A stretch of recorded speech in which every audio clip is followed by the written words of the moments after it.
Bien, hoy vamos a entrar por primera vez en el libro de Juan. Terminamos ya Mateo, nos quedó solamente lo que es, lo que vulgarmente, no vulgarmente, lo que se conoce ordinariamente por muerte, padecimiento, muerte y resurrección de Jesús. Eso lo dejamos para otro momento, cuando llegue el mes de marzo o abril. Un poco, yo soy un poco también tradicional ahí, coincidiendo con las fechas, como vendrá gente. Hay compañeros, ya sabéis que de vez en cuando nos visita un profesor de allí del IES Mediterráneo. Hay antiguos alumnos de franciscanos que también van a venir la próxima semana. Y de eso se trata el Evangelio. El Evangelio no podemos encerrarlo entre cuatro paredes, porque si el Evangelio es buena noticia, la noticia no nos la podemos quedar nosotros aquí solos, en la calle José López Martínez. Habrá que sacarla fuera. Habrá que decir que hay una muy buena noticia, que Dios se humanó para salvar al hombre pecador, la redención. Y en eso estamos trabajando y creo que deberíamos de trabajar. Bien, hemos terminado el libro de Mateo. Se concluyó. ¿Y por qué no vemos Mateo, Marcos y Lucas? Bueno, pues porque los tres evangelios, repito de nuevo, se les llama sinópticos porque están desde el mismo punto de vista, con distintos detalles, pero nos metemos en un libro completamente distinto, en un evangelio completamente distinto que es el libro de Juan. Y hoy, pues vamos a hacer una introducción al libro de Juan, para que lo conozcamos, simplemente.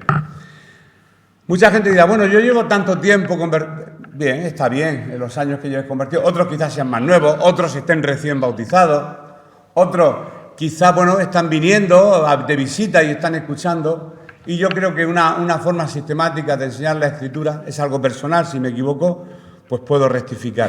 Es enseñar la Biblia con un sistema. Porque cuando hay un sistema y un orden, parece que las cosas, ¿verdad?, las recibimos mejor. De hecho, en el colegio, creo que después del primer tema viene el segundo. Y después del segundo viene el tercero, ¿lo sabéis? Primero se enseña a sumar y después restar. Si no sabe sumar, no sabe restar. Si no sabe sumar, restar, no sabe multiplicar. Esto tiene una lógica aplastante. Jesús es un Dios Dios es un Dios de orden y también tiene una lógica aplastante lo que Él creó. Me imagino que primero serían los mares y océanos y después los monstruos marinos. Porque si no, a ver cómo podían respirar. El orden es aplastante. La palabra orden es cosmos. Y como había caos, pues el Señor ordenó todas las cosas. Y quiere orden en todas las áreas de nuestra vida. Y aún cuando nos acercamos a la palabra, pues leerla con orden, pues también está bien. Pues viendo Mateo, Marcos y Lucas, yo pienso que ya los evangelios están leídos. Personalmente, cada uno que tenga el plan de lectura que quiera. Pero hoy vamos a iniciarnos en el libro de Juan, Evangelio de Juan. En el capítulo 20 y versículo 31, Juan, que es el escritor de este libro, dice la finalidad para la cual él escribe este libro. Simplemente, Juan, que sepáis, según la historia, porque la historia, tenemos que creer en la historia, hay gente que dice, si no es bíblico, no me lo creo. Pues yo he leído el libro de los Macabeos y es más histórico que todas las cosas. Que sea un libro apócrifo es una cosa, como le llame, pero que sea histórico, súper histórico los Macabeos, y maravilloso. Y pienso que todo creyente debe de leer primera y segunda de Macabeos para entender un poco las cosas. Dice Juan 20, 31, pero estas cosas se han escrito para que creáis en Jesús, que Jesús, es el Cristo, el Hijo de Dios, y para que creyendo tengáis vida eterna. Vale, esta es la motivación que tiene Juan a la hora de escribir el libro. Una motivación doble. Primero, que Jesús es el Cristo. Cristo es el ungido. El ungido, ungir quiere decir manchar con aceite. Y a los reyes en el Antiguo Testamento, pues se les ungía. Y Jesús es el ungido, el Rey de Reyes, el ungido por Dios. El Hijo de Dios, siempre que digamos hijo de Pepe, hijo de Antonia, entendemos un hijo natural. No, hijo de las Escrituras siempre quiere decir participante de. Yo soy el Hijo del Hombre, diciendo que él participaba de una naturaleza humana. Yo soy el Hijo de Dios, participante de una naturaleza divina. Repito el texto y lo entendemos. Pero estas cosas os he escrito para que creáis que Jesús es el Cristo, el Hijo de Dios, y para que creyendo tengáis vida en su nombre, en el nombre de Jesús. Este es el motivo principal. Si tuviéramos que resumir el libro de Juan, lo resumiríamos con este texto. La finalidad para la cual lo escribe. Daros cuenta, y ayer lo dije, que cuando leemos la Escritura hay cosas que son costumbres del pasado. Cuando le hace juramentar el patriarca, pon la mano debajo de mi muslo y juramenta. Y eso, claro, eso está obsoleto, pasa de moda. No sé, de las 4 mujeres de Jacob, Raquel, Lea, Bilha, Zilpa. ¿Esto qué es? La poligamia y todas esas cosas que quizás no entendemos. Y ahí nos paramos en lo secundario cuando yo pienso que quiero un poco más a la molla del texto. Bien, pues el Evangelio de Juan se considera una de las joyas, de las joyas que tiene la Biblia, el libro de Juan, en el Nuevo Testamento. Último de los 4 evangelios y presenta aspectos importantes de nuestro Señor Jesucristo. Aspectos que no vas a encontrar ni en Mateo, ni en Marcos, ni en Lucas. Algunos sí, pero otros no lo vas a encontrar ni de broma. Cuando en los otros 3 evangelios el mismo hecho se repite 3 veces, el mismo. Ciego de nacimiento, ciego de nacimiento, ciego de nacimiento. Fulanito de tal, lo mismo, se va repitiendo. Y Juan añade otras cosas. ¿Verdad que después de terminar Mateo la visión que nos queda es que Jesús nace en Belén, se cría en Nazaret, hace su ministerio en Galilea, en la Vía Maris, en aquel lugar estratégico de los 3 continentes, y al final de sus días termina en Jerusalén donde muere? Esa es la óptica que te queda después de leer Mateo, pero Jesús ya está en Jerusalén un montón de veces. No se entretienen los 3 evangelistas en decir que estuvo muchas veces en Jerusalén. Sin embargo, Juan nos lo va a explicar y lo vamos a ver en esta mañana. Hoy simplemente vamos a hacer una introducción y ya la semana próxima nos metemos en Juan 1:1. En el principio era el Verbo y el Verbo era con Dios. No, el Verbo estaba con Dios y el Verbo era Dios. Y ese texto lo vamos a analizar. Con ese texto nos dará para toda la predicación. Por lo tanto, Juan escribe esto para decirle 2 cosas a los hombres y a las mujeres, a los seres humanos que se acercan a su carta, a su epístola: que Jesús es participante de una naturaleza divina, objetivo de Juan, la divinidad de Jesús, y segundo, cómo encontrar la vida eterna, cómo encontrarla, dónde, qué hay que hacer, en qué religión me apunto, en qué denominación me bautizo o qué libros debo de leer. Bueno, eso es muy humano. Y el carné, ¿quién me lo sella? ¿Verdad? Pensamos de esa manera. Pero estas cosas se han escrito, repito por 3ª vez, para que creáis que Jesús es el Cristo, el Hijo de Dios, y para que creyendo pues tengáis la vida eterna. Sigo hacia adelante. Este evangelio no es como los demás, un recuento pues de la vida de Jesús, para nada. Es una declaración no de los derechos humanos, que también existe, es una declaración de su parte divina, de su deidad, como diría un teólogo, de su parte divina. Y muy diferente a los otros 3 evangelios, y eso queda claro cuando lo leáis. Los evangelios es lo que se aconseja cuando alguien se acerca y quiere saber algo de la vida espiritual, pues el consejo que yo suelo dar, pues empieza por los evangelios. Porque como alguien nuevo le digas que empiece por Levítico, madre mía, tú dirás a alguien recién, oye, lee Levítico. Yo pienso que esa persona se trastorna, de verdad. Si empieza a leer Levítico sería grave. Pero bueno, como toda la palabra es útil para enseñar, nos agarramos, somos muy bíblicos cuando queremos.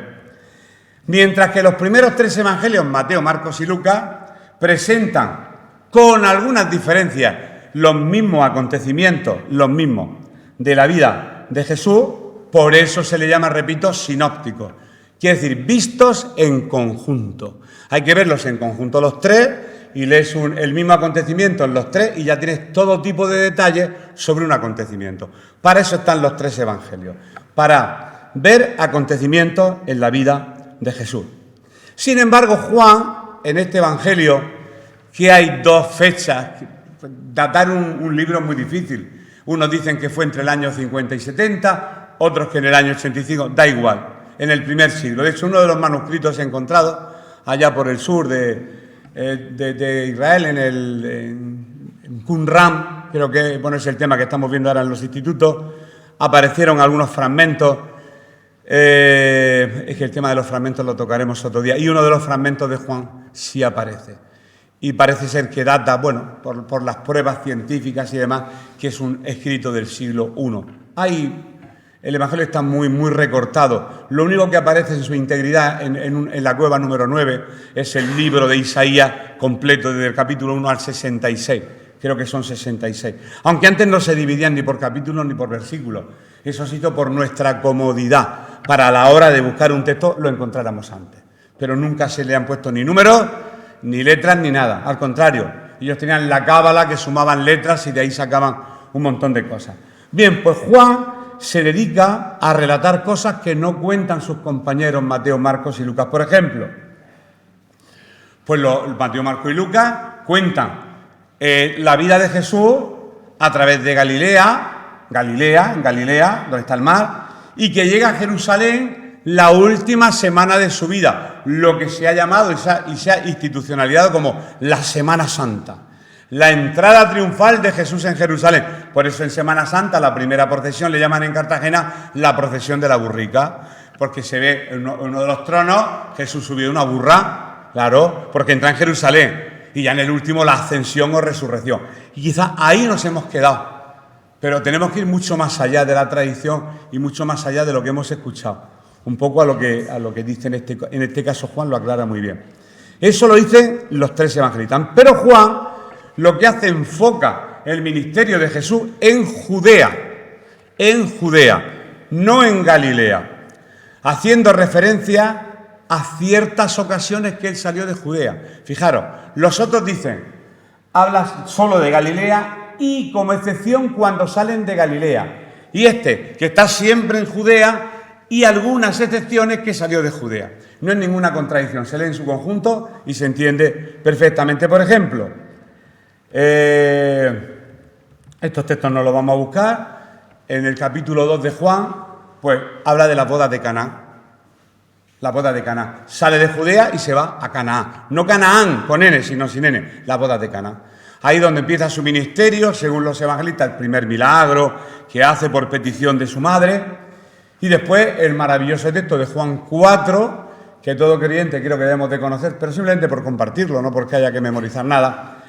El encuentro con una mujer extranjera, con la mujer samaritana. Sale a Canaán, a una boda, y va camino a Jerusalén, pero para en Samaria con los discípulos, para encontrarse con una mujer y tener un encuentro con ella y decirle lo que había sido de su vida. Sigo hacia adelante. También en el Evangelio de Juan se habla mucho de las fiestas en las que participa Jesús. Participa de muchas fiestas, por lo tanto Jesús era fiestero. Jesús era muy fiestero. Por eso nos convertimos, somos muy santos. Ir de fiesta parece pecado. Pues Jesús no se perdió una fiesta. Él iba a todas las fiestas. Y anda que no tenían fiestas aquí. Por ejemplo, en una Pascua, cuando purifica el templo, eso sí lo vamos a buscar en Juan capítulo 2 y versículo 13. Jesús está en una fiesta judía, en la Pascua. Claro, pero ahí parece ser que ahí él se enfadó un poco porque en el templo vio que estaban haciendo comercio, y eso parece ser que no le gustó y bueno, y lo vamos a leer. En Juan 2:13, vamos a leer también el 14 y el 15 creo. Estaba cerca la Pascua de los judíos y subió Jesús a Jerusalén. Y halló en el templo a los que vendían bueyes, ovejas y palomas, y a los cambistas, cambiaban moneda, ahí sentados. Y haciendo un azote de cuerdas echó fuera del templo a todos, y las ovejas y los bueyes, y esparció las monedas de los cambistas, y volcó las mesas. Eso lo leemos. Bien, en una fiesta. Otra fiesta. En Juan 7, vamos a avanzar, en Juan 7, versículo 10, habla de una fiesta que no le pone ni nombre. Pero como son tantas, yo más o menos, yo ya no me acuerdo, tú le enseñas a los niños las fiestas de allí, ¿no? No, muy difícil para ellos, ¿no? Yo las enseño, pero siempre se me olvida alguna fiesta. En una fiesta en la que no se da nombre, en Juan 7, 10 dice, pero después que sus hermanos, no sus primos, sus hermanos habían subido, entonces él también subió a la fiesta, no abiertamente, sino en secreto, porque todavía estaba en la época de preparación, que no en la época de popularidad, que es como se enseña el texto. Jesús estaba preparando juntamente con su primo, con Juan, están preparando y ya posteriormente se lanza al estrellato, hacer un buen youtuber. Y ya toda la gente que pasaba por Galilea y le veía, pues la fama se extendía a lo lejos porque el lugar donde se colocó, de verdad, es un lugar súper estratégico. Es un lugar donde los comerciantes pasaban hacia Europa, Asia y África. Y por eso la fama de Jesús, sin necesidad de tantos medios electrónicos, se extendió. Su fama se extendió a lo lejos, precisamente por el comercio y por el lugar donde él se ubicó a predicar pues la palabra. Otra fiesta, la fiesta de la dedicación, en Juan 10, versículos 22 y 23. Hoy un poco el mensaje es simplemente situarnos en el Evangelio de Juan Estamos arrancando y ya nos metemos versículo a versículo y tema a tema para leer todo el Evangelio. Juan 10, 22 y 23 dice, Juan 10, 22 y 23, celebrábase, anda qué versión habré cogido yo, celebrábase en Jerusalén la fiesta de la dedicación. Era invierno y Jesús andaba en el templo por los pórticos de Salomón. Por lo tanto, estaba por allá, por Jerusalén, pero no estaba en Galilea. Sin embargo, los otros tres evangelistas, la idea que nos dan es que Jesús jamás había visitado Jerusalén. De hecho, cuando lo hemos ido compartiendo, os dais cuenta que ya por fin entra en Jerusalén y lo mata, ¿no? A lo largo de todo su ministerio, todos los viajes los hizo andando, o no sé si en burro, pero pudo recorrer muchos pueblos y a Jerusalén subió más de una vez, sobre todo para las fiestas, porque eran tan tradicionales que Jesús entró por el aro de la tradición y iba a todas las fiestas. Claro, el concepto fiesta y las fiestas, si ahora a un joven le dice, ¿qué han dicho hoy en la iglesia? Que domingo dice que nos podemos ir de fiesta. Como eso lo escuché en mi casa, ya verás tú la copiada. Que nos podemos ir de fiesta. Jesús iba de fiesta, nosotros nos vamos de fiesta. Vamos a ver lo que es el concepto de fiesta a la luz de las Escrituras. Bien, y por Juan lo que sabemos es que esto no es así. Al contrario, encontramos un pasaje donde Jesús se lamenta por Jerusalén. De hecho, eso han hecho un negocio en Jerusalén y le llaman Dominus Flevit. En latín quiere decir Jesús lloró, el Señor, Dominus Flevit, el Señor lloró. Y es como un mirador que da Jerusalén y dice aquí, justo aquí, claro, porque lo saben, había allí uno haciendo fotos y saben que fue allí. Aquí, desde aquí Jesús lloró mirando Jerusalén. Y todo el mundo quiere ir al Dominus Flevit para ver dónde fue el lugar exacto donde Jesús echó ese llanto por Jerusalén, que lo podemos encontrar en Mateo 23, 37. Bueno, yo aquí tengo varias referencias, Mateo, Lucas, Marcos, pero es igual. Mateo 23, 37, si lo dice, coincidimos. En uno de sus viajes a Jerusalén, dice, Jerusalén, Jerusalén, que matas a los profetas y apedreas a los que Dios te envía. ¿Cuántas veces he querido reunir tus hijos como juntas sus pollitos la gallina debajo de sus alas, pero no quisiste? Con estos versículos que los tres evangelistas narran, no el llanto, sino el lamento, como diciendo, sois una ciudad tal pero lloró. Lloró no en el sentido de tristeza, de rabia, de ver que el mensaje del Evangelio de la Buena Nueva no lo aceptaron. Estaban tan ciegos con la religión. El problema es que la gente piensa que, los cristianos pensamos que la gente no se convierte porque está cegado con el pecado. No, es más fácil convertirse cuando alguien está en lo más profundo del pecado, porque por lo menos pide socorro y le tiran un salvavidas. Es más difícil salir cuando uno está cegado en la religión. Ahí sí es difícil salir. Cuando uno está cegado en la religión, ahí no te saca, ni la Interpol ni el FBI. Bueno, sí, el Espíritu Santo, Dios que tiene capacidad para eso y para más. Es muy difícil salir de una actitud religiosa. Sin embargo, el Señor trató con todo tipo de personas, con aquella mujer adúltera, se juntaba en casa, pues decía Jesús, la fama que tenía era que se juntaba vulgarmente con toda la gentuza de allá, de Galilea. ¿Cómo? Mateo se enteró, Mateo seguramente sería de buena familia, sabía leer, contar, escribir. ¿Que vas a comer en casa del publicano? Pero esto ¿cómo es? No podían entenderlo. La religión ha hecho mucho daño. La mayoría de las guerras son por religión. Pero Jesús no vino a traer nunca un mensaje de religión, sino un mensaje de salvación, que no es lo mismo. Para hacer este lamento, lo que deducimos que si Jesús se lamentó es porque estaba viendo Jerusalén y porque subió, hizo varias visitas donde me imagino que le rechazarían y por tal motivo se lamentaría. He intentado traer un mensaje, pero no me escucháis, estáis muy atados. No, porque nuestro ancestro Moisés decía, no, porque toda la vida se hizo así. No, tú no vas a cambiarnos a nosotros nuestra forma de pensar. Y Jesús vino a trastocar, a trastornar. De hecho, ¿sabéis cómo le llamaban a los cristianos en el primer siglo, según el libro de Hechos? Los trastornadores de la sociedad. Qué bueno que te dijeran a ti que eres un trastornador, en lugar de un religioso. Porque un trastornador es aquel que con el mensaje del Evangelio trastorna, sacude y cambia la forma de pensar de la gente. Eso dice la Biblia, que Jesús era un trastornador. Por medio del Evangelio de Juan, es como se ha deducido el tiempo de duración del ministerio de Jesús. ¿De dónde se saca los teólogos que el ministerio de Jesús duró 3 años? ¿De dónde sale eso? Pues simplemente leyendo el Evangelio de Juan, hacen las cuentas, suma, bingo, 3 años. ¿Cómo? Vamos a verlo.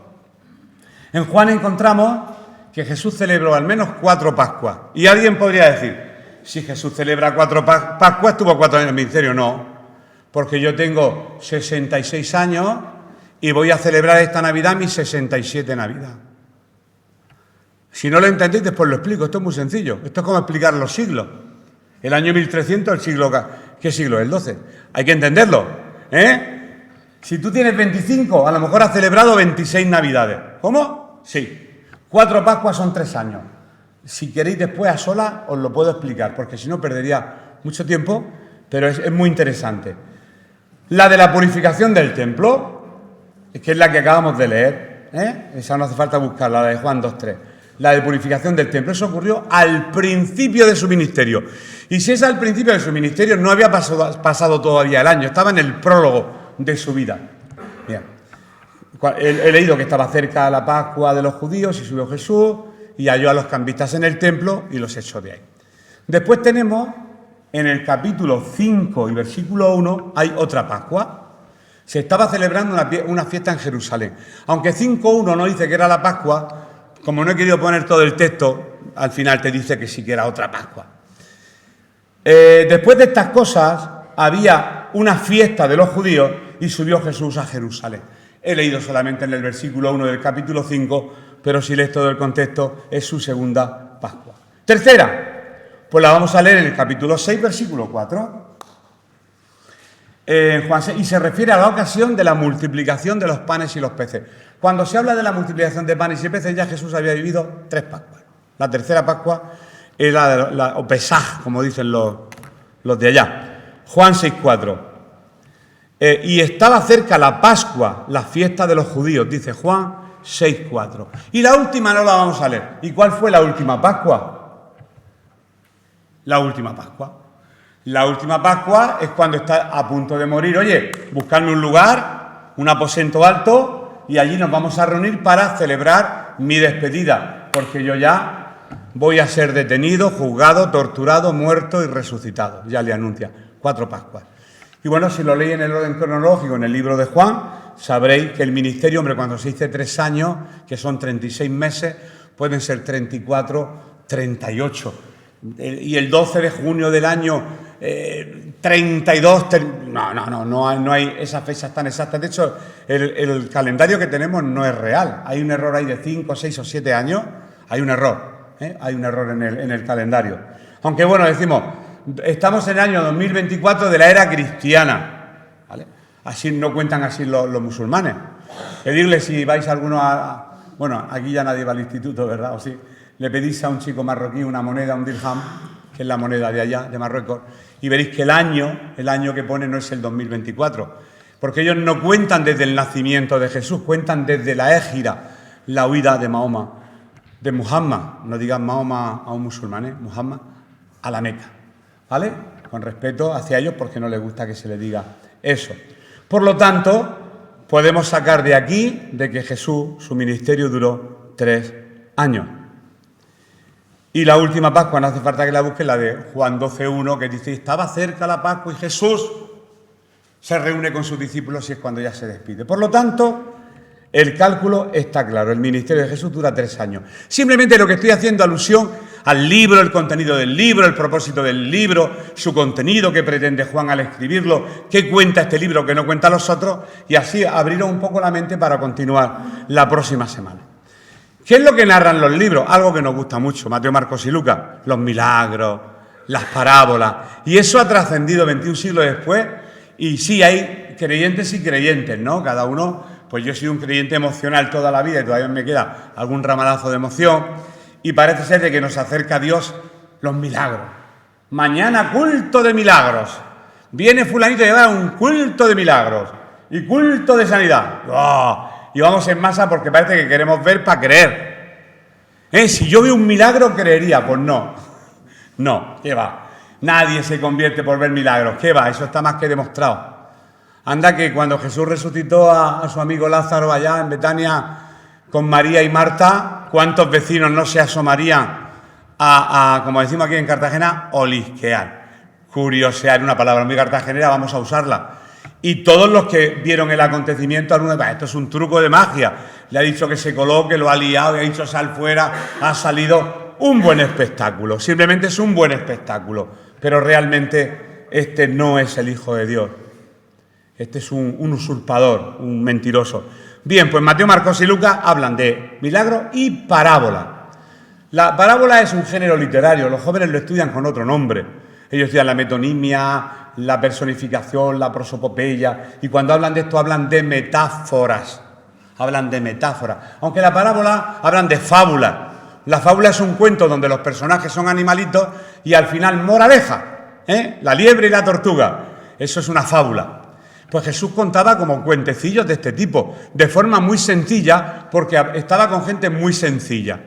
Estuvo a la altura teológica cuando hablaba, lógicamente, con personas de otro nivel, porque lógicamente tenía la revelación del Padre, pero él sabía hablar con gente sencilla y ponía ejemplos muy sencillos.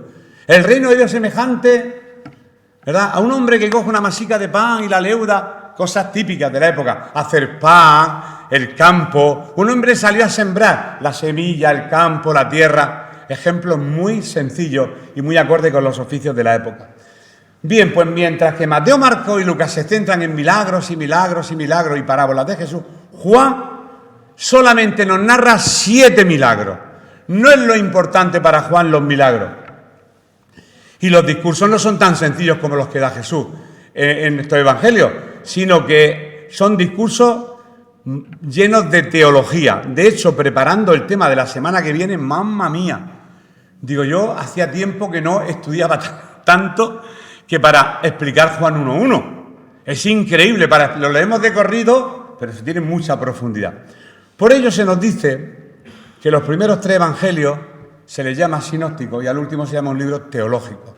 Cuando escuchéis la palabra teología, yo sé que por asociación de imágenes, yo a los críos cuando le hablo de Satanás y los demonios, les digo, imaginar un ángel, ¿qué habéis visto? Y dice, un niño con alas. Imaginar un demonio, ¿qué habéis visto? Una persona roja con cuernos, ¿te cuenta? Y ni los ángeles son blancos ni los demonios son rojos. Eso es la tradición, la cultura, pero no podemos hacer una descripción física de las cosas porque no tiene que ver nada.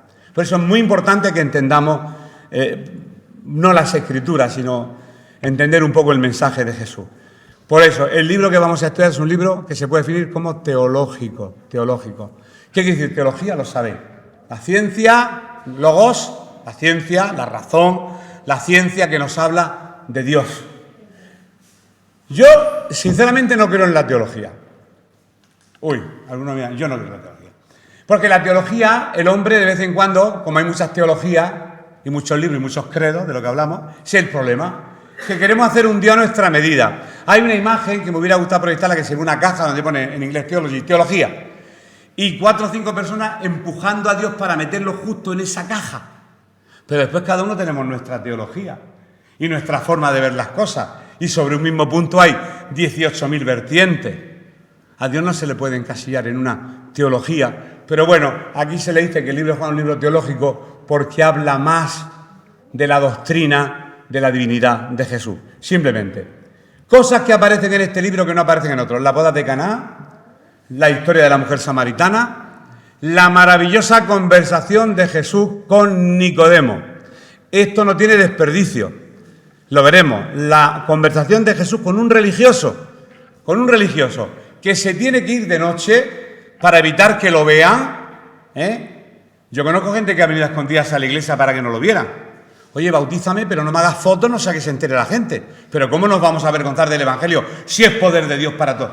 ¿Cómo vamos a decir que no me hagan fotos? Las que hagan falta. Yo no me voy a avergonzar del Evangelio.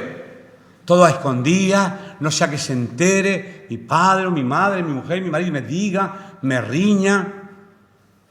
Pues Nicodemo, el pobre, cayó en esa red y salió de noche para hablar con él, para preguntarle simplemente, oye, yo creo que tú, por lo que oigo, por lo que me cuentan y por lo que veo y por el trato que tú eres especial, porque yo, la verdad que ir a la sinagoga cada sábado es como los mandamientos de la Santa Madre Iglesia, los conocéis, ¿no? oíd misa entera todos los domingos y fiestas de guardar. Y eso lo hizo un evangélico diciendo, toma, para la Iglesia Católica, pues yo tengo otro para la Iglesia Evangélica. Oíd culto entero todos los domingos y los jueves culto de oración, porque también podemos convertir nuestras reuniones en celebraciones simplemente religiosas y no ir más allá. Cuidado. Y Jesús le dice que tenía que nacer de nuevo, y no voy a hablar de Nicodemo, pero está en el libro de Juan. Él no entendía lo que era nacer de nuevo y lógicamente lo razona, la razón religiosa es cuadriculada. O sea, que nazca de nuevo es que yo ahora me ponga pequeño, como la película La historia de Jeremiah Baton, volver al vientre de mi madre y volver a nacer. ¿Cómo? Y Jesús se lo tiene que explicar 2, 3 veces y todavía no tengo yo claro que Nicodemo se enterara. Fíjate. Es más difícil predicarle a una persona que ha tenido una religión toda su vida que a una persona que jamás ha escuchado hablar de religión. Es más sencillo hablar con un ateo, sencillísimo, fácil, fácil, fácil. Ahora, habla con una persona religiosa de toda la vida que te diga, yo no me cambio, no cambio de chaqueta, la religión de mi familia, la de toda la vida. A mí tú no me vas a convencer. Uno que me decía que era ateo y se va conmigo a comer pescado aquí al puerto de Cartagena y cuando pasa por el mar se levanta un desfile de imagen, empieza a hacer aplausos, a llorar. Pero tú no me habías dicho que era ateo. Ya domingo, pero esto es la fiesta nuestra, esto es de nuestro pueblo, esto es nuestro pueblo. Y lloraba por la fiesta. Bueno, tradición, religión, salvación. Hay un mejunje. Por eso la gente joven está tan liada. Están liados. Entonces, ¿dónde tengo que ir? ¿A qué iglesia? ¿Qué hago? ¿Cómo me salvo? Y hay mucha confusión. Y yo pienso que podríamos, de hecho, yo en mente tengo cosas, el Señor tiene más cosas que yo. Y vamos, en la medida en que Dios nos vaya, no revelando, nos vaya trayendo luz sobre algunos asuntos, los vamos a poner en práctica para llevar el Evangelio de una forma sencilla a la sociedad, no de una forma compleja. Había un cuadro en un despacho de un hermano que estaba trabajando con Joaquín Segarra, que era de Estados Unidos. Tú sí recordás, Jesús, quién es. No me acuerdo del nombre. Bueno, habían 2 islas y en una isla había una iglesia evangélica. Y en la otra isla había un montón de personas. Y los de la iglesia, de la isla, criticaban. Oye, ¿por qué esta gente no viene al culto? Eso es muy evangélico. Oye, no ha venido al culto. Se está enfriando. Y los otros de la isla decían, oye, ¿por qué los de la iglesia no vienen nunca a ayudarnos? Cada uno piensa a su forma. Estos por qué no vienen y aquellos por qué no vamos nosotros. Entonces no sé de qué se trata. De que Mahoma vaya a la montaña o de que la montaña vaya a Mahoma. Uno de los ministerios de la Iglesia se llama evangelizar. Aquí podemos evangelizar, pero también se puede evangelizar de muchas formas. Porque la Biblia, cuando habla de la naturaleza divina, habla de la multiforme gracia de Dios. Y cuando habla de la multiforme, está hablando que Dios tiene muchas formas. Y hay muchas formas, aunque hay un solo camino al Padre, pero hay muchas formas de llevar ese mensaje de salvación. Tenemos la resurrección de Lázaro, la enseñanza de Jesús que vendrá otro consolador que le llama Paracletos. Me iré, pero dejaré al consolador. ¿Para qué? Para que os consuele al Espíritu Santo de Dios. Sigo. Mientras que no contienen los 3 evangelios la misma narrativa de Juan, no habla del nacimiento, genealogía, juventud, bautismo, tentación, transfiguración, tortura, muerte y tal, de una forma muy cronológica, Juan no se centra en esos aspectos para nada. ¿Cuál es el propósito? Pues ya lo he dicho, que Jesús es el Hijo de Dios y quien quiera el Hijo de Dios tiene vida eterna. Así de sencillo. Cada evangelista tiene una misión. Mateo, por ejemplo, quiere presentar a Jesús como el Rey Mesías, el ungido, el Mesías. Eso lo hemos dicho a lo largo de todo el estudio. Marcos, pues como el siervo sufriente, el que pone su vida en rescate de muchos, el sufriente. Lucas, como buen no judío, pues como el Hijo del Hombre y como buen médico. Le importa el ser humano, sus dolencias, sus sufrimientos. Como Ana cuando llega a mi casa, esta vacuna que te duele aquí, que te duele allá. Todos los sanitarios, el mismo tema, la enfermedad y la enfermedad. Vale, pues Lucas se dirige al hombre y se compadece de la humanidad del hombre. Y Juan ve a Jesús como el Hijo de Dios. De hecho, en la imagen, iba a decir la imaginería, no sé ni cómo se dice, hay símbolos para esto. Y cuando quieren representar a los 4 evangelistas, hay en Semana Santa, yo lo he visto en uno de los pasos, perfectamente los 4 evangelios con 4 símbolos. Por ejemplo, el león simboliza el evangelio de Mateo, el león de la tribu de Judá, el Mesías, el ungido. Un becerro que simboliza a Marcos, ya que Jesús es el siervo sufriente, como cordero fue llevado al matadero. Después otro símbolo, un hombre, y eso Lucas, al hombre. ¿Por qué? Porque es la humanidad perfecta de Jesús, el Hijo del Hombre. Y el águila es el símbolo que representa a Juan, el que vuela hacia el cielo, lo divino. Son 4 imágenes, que no nos escandalicemos tanto de las imágenes, todo idolatría, son símbolos, simplemente. La simbología no es idolatría. Vamos a separar la simbología de la idolatría. Por lo tanto, ¿cuál sería el texto central de Juan? Estamos terminando. ¿El texto central cuál sería? Juan, el que se saben todos los críos en la escuela dominical. Juan 3:16, ahí está, Juan 3:16. Juan 3:16. Aunque antes de leer este texto, que lo sabéis de memoria, el propósito es presentar a Jesús como el Verbo, el Hijo de Dios. Y el Salvador no solamente para los judíos, para los griegos, para los romanos, sino para toda la humanidad, toda raza, toda cultura, toda religión, toda nación. A nosotros nos gusta evangelizar así a los cristianos, sean ortodoxos, católicos, pero voy a traerme un grupo de musulmanes aquí para que los evangelicéis, ¿verdad? Vamos a traerlos. No es broma, van a venir. Ya los he invitado. Y los cristianos se ponen nerviosos. Dice mucho, ya el cristiano se pone nervioso. Si supierais que los musulmanes creen en Cristo y los judíos no. Como profeta, de acuerdo, como profeta, me dirán algunos. No estoy diciendo que unos sean mejores que otros, pero que a veces hacemos juicios como consecuencia de las políticas y de las educaciones y enseñanzas que tenemos. Pero tenemos que abrir nuestra mente un poco. El mensaje del Evangelio es el mensaje del Evangelio. No lo va a cambiar nadie. Porque de tal manera amó Dios al mundo, y en el mundo están todas las religiones, que ha dado, no que dio, que ha dado a su Hijo unigénito, para que todo aquel que en Él cree, no crea, no se pierda, mas tenga vida eterna. Cuidado a la hora de recitar este texto, que los niños suelen decir este texto. Porque de tal manera amó Dios al mundo, como se aprenden de memoria, que ningún niño te diga para que todo aquel que en Él crea, porque crea es un subjuntivo, es una suposición, y cree es un acto ya. Vale, es una tontería a lo mejor gramatical que yo digo, pero que lo aprendan tal y como está escrito en la palabra, que me parece muy bueno. Para la época en que se escribió el libro de Juan, se me está pasando el tiempo y no me va a dar tiempo, bueno, había mucha herejía, en el siglo I, el gnosticismo, el arrianismo, un montón de ismos que había. Y lógicamente Juan, cuando escribe en el primer siglo, lo que hace no es meterse con quien no piensa como él, porque eso no es la actitud de un cristiano, sino dejar bien claro que el Jesús del cual él escribe es el Hijo de Dios. Es Dios hecho hombre. Simplemente por eso Juan trata la parte divina. Por eso hemos leído esta mañana que lo que escribe es para que sepamos quién es el Cristo. Bien, a ver si aquí hay algo más. Nada más. Sí, algo muy interesante. Los 7 yo sois. Los 7 yo sois, que dice Jesús, muy importante. El verbo ser es el nombre de Jehová, Yahvé, el tetragramatón.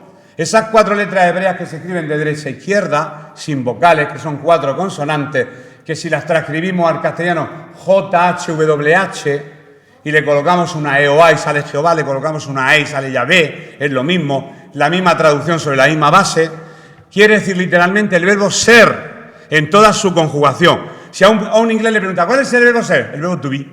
Si le dices a un inglés, a un francés, ¿cuál es? El verbo être. Je suis qui est. Hay verbos para todos los gustos. Sin embargo, cuando Moisés, esto sí lo vamos a leer, que es lo último, Génesis 3:14, y aquí lo vamos a ir dejando. Moisés le pregunta, voy a ir allá a hablar con Faraón, dime tu nombre. Dime tu nombre. Y respondió Dios a Moisés, yo soy el que soy.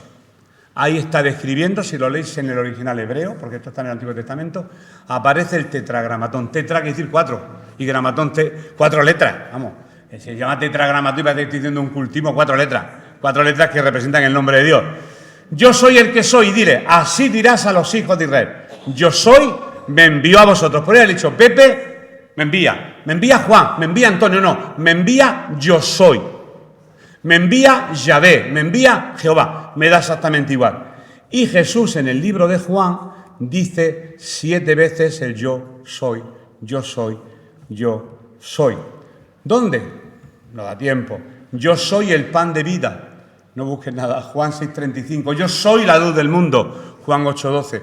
Yo soy la puerta de las ovejas. Juan 10:7. Yo soy el buen pastor. Juan 10:11. Yo soy la resurrección y la vida. 11:25. Yo soy el camino, la verdad y la vida. Eso sí lo sabemos. Juan 14:6. Yo soy la vid verdadera. Juan 15:1. Así que, bueno, hay muchas más cosas que las seguiremos, la terminaremos porque quedan solamente un par de hojillas y ya enganchamos la semana próxima, si Dios lo permite. No sé ni qué día será, el día 2, el 2 o 3 de noviembre. 1, 2, el 3. El 3 de noviembre, ya entramos al mes de noviembre. Ya la semana que viene podremos decir, el mes que viene es Navidad. Aquí es que en Cartagena, con el calor que hace, se nos junta el verano. Con la Navidad se nos junta el verano. Bien, hablaremos de un poco el resumen de qué consta el libro, un poco el prólogo, para saberlo, el autor que lo sabemos y la fecha.